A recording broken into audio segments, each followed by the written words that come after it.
गाथाओं और गपशप के इस चैनल में आपका स्वागत है। हिंदुस्तानी मसूरी भारत के सबसे बड़े किसान नेता की कहानी, जिसने शुरू किया भारत में किसान आंदोलन। वह न किसान था न नेता, उसका नारा था लठ हमारा जिंदाबाद। क्या आप इन्हें पहचानते हैं? जरूर पहचानते होंगे। महान हस्ती हैं ये, भारतीय किसान आंदोलन के जनक हैं। सही मायने में यही अखिल भारतीय किसान नेता रहे। देश भर में किसान पहली बार संगठित हुए तो इन्हीं की अगुवाई में। इन्हीं का नारा था, जो अन्न वस्त्र उपजाएगा अब वो कानून बनाएगा। सच कहे तो देश के किसानों के सबसे पहले सर्वमान्य नेता यही है। किसानों की जितनी बड़ी संख्या का नेतृत्व इनके पास था, उस हिसाब से ये आज तक के सबसे बड़े किसान नेता है। अब वो टिकैत रहे हों या शरद पवार, इस मामले में इनकी बराबरी नहीं कर सकते। अलग अलग प्रदेशों और उनमें भी कई यूनियन और यूनियन में भी बहुत से गुटों के इस जमाने में अब इनका रिकॉर्ड इस बारे में टूटना मुश्किल ही है।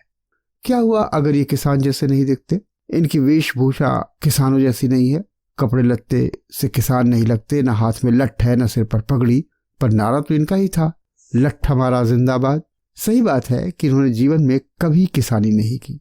जमीन इनके पास बहुत थी, लेकिन खेती से इनका दूर दूर तक कोई वास्ता नहीं था। और नेता तो ये बिल्कुल नहीं लगते। सियासी दलों और उनके बड़े बड़े रहनुमाओं नेताओं से इनके संबंध खूब रहे, लेकिन ये राजनीतिबाज नहीं रहे। सांसद, विधायक, मंत्री कभी नहीं बने। तो जो न किसान है और न नेता, तो किसान नेता कैसे बना? जो लोग किसान आंदोलन में जीन्स पहने लोगों को देखकर चौंकते हैं, वैसे लोग तब भी एक स्वामी को किसानों के बीच देखकर यही कह रहे होंगे। पर सच तो है कि ये दंडीधारी साधु सन्यासी भारतीय किसान आंदोलन के जनक हैं, पितामह हैं। आप तो पहचानते ही हैं, जो नहीं जानते उन्हें बता दें कि स्वामी सहजानंद सरस्वती हैं। भारत में संगठित किसान आंदोलन खड़ा करने का श्रेय स्वामी सहजानंद सरस्वती को ही जाता है। भारत में किसान आंदोलनों का इतिहास बहुत पुराना है। इनके पहले भी किसान आंदोलन देश में होते ही रहे हैं। हालांकि हमारे पास बहुत सुव्यवस्थित लिखित इतिहास नहीं है, फिर भी कम से कम 350 साल पहले तक के तो सबूत मिलते हैं। यही क्यों हमारे किसानों के सबसे पहले नेता हो सकते हैं, या फिर इन्हें ही क्यों माने हम किसान नेता आंदोलन के जनक?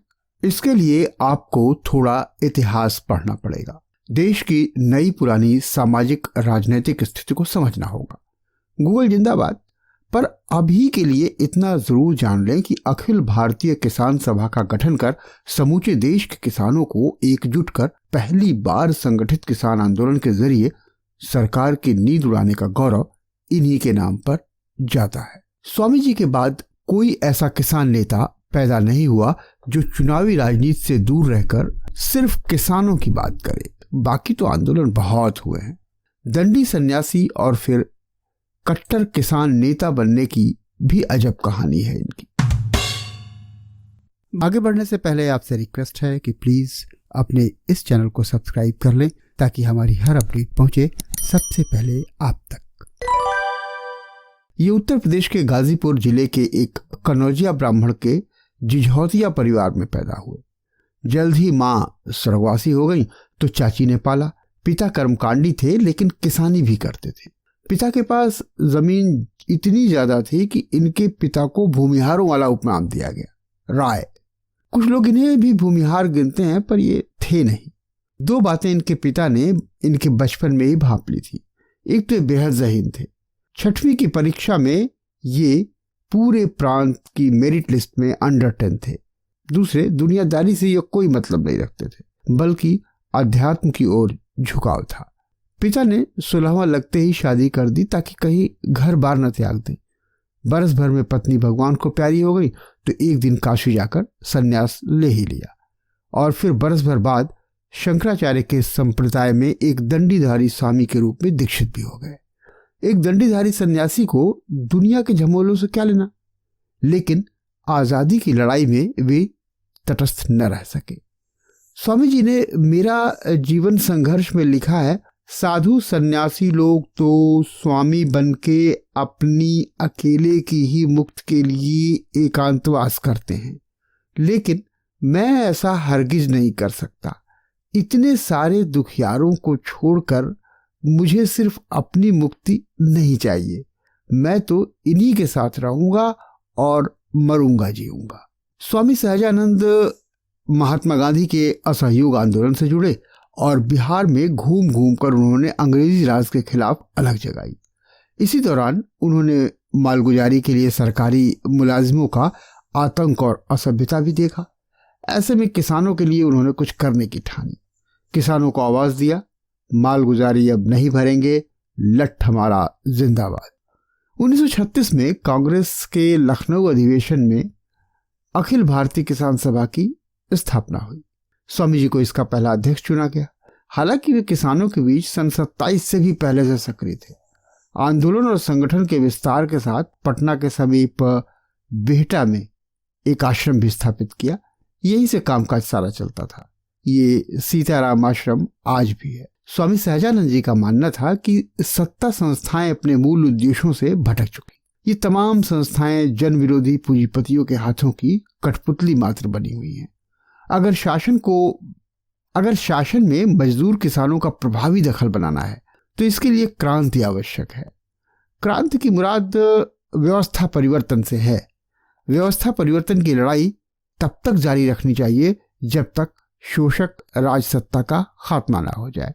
ना, जरूरी नहीं है कि आज के समय की तुलना आप तब के समय से करें। खैर, स्वामी सहजानंद के नेतृत्व में किसान रैलियों में जुटने वाली भीड़ कांग्रेस की सभाओं में आने वाली भीड़ से कई गुना ज्यादा होती थी। उनकी बढ़ती सक्रियता और लोकप्रियता से घबराकर अंग्रेजों ने उन्हें जेल में डाल दिया था। आज हर राजनीतिक दल के अपने अपने बगल बच्चे कहे जा सकने वाले किसान संगठन हैं। पार्टी हित में जो भी हो, किसान हित में उनकी भूमिका शून्य के आसपास है। पार्टी पिछलग्गू किसान नेताओं को राष्ट्रीय स्तर का नेता बनने की आप सोच भी नहीं सकते। ऐसे में राष्ट्रवादी वामपंथ के सिद्धांतकार, बेहद मेहनती, वेदांत और मीमांसा के महान पंडित होने के साथ साथ शानदार नेतृत्व व संगठन क्षमता के धनी सहजानंद स्वामी बहुत याद आते हैं, खासकर ऐसे समय में जब एक बड़ा किसान आंदोलन चल रहा हो। आज किसानों का महाआंदोलन जड़ जमा चुका है, पर यह अभी भी अखिल भारतीय स्तर पर उतना मजबूत नहीं है जितना होना चाहिए। कारण यही है कि सहजानंद सरीखा कोई एक सर्वमान्य किसान नेता इस आंदोलन के पास नहीं है। भारतीय राजनीति में जब भी किसानों की चर्चा होती है, उन्हें राष्ट्रीय स्तर पर पहली बार संगठित करने वाले दंडी स्वामी सहजानंद सरस्वती की याद बरबस आ जाती है। भारतीय राजनीति में जब भी किसानों की चर्चा होती है तो राष्ट्रीय स्तर पर पहली बार किसानों को संगठित करने वाले दंडी स्वामी सहजानंद सरस्वती की याद बरबस आ जाती है। स्वामी जी का सियासी कद नेहरू और गांधी से कम नहीं था, लेकिन फिर भी उन्हें भारत रत्न जैसे पुरस्कारों से किसी भी सरकार ने नहीं नवाजा, क्योंकि किसी भी सरकार को किसानों के मुद्दों और मुद्दों को उठाने वालों से प्रेम या परवाह नहीं है, बल्कि भय है कि इससे किसानों की बातों को कहीं बढ़ावा या बल न मिले। इस एपिसोड में यहीं तक। आपने समय दिया, धन्यवाद। आपको हमारी पेशकश कैसी लगी कमेंट में लिखिएगा जरूर। आपको तो पता ही होगा, अनलिमिटेड इंडियोलॉजी का यूट्यूब पर एक ही पता है, हिंदुस्तानियम टेल्स एंड टॉक्स।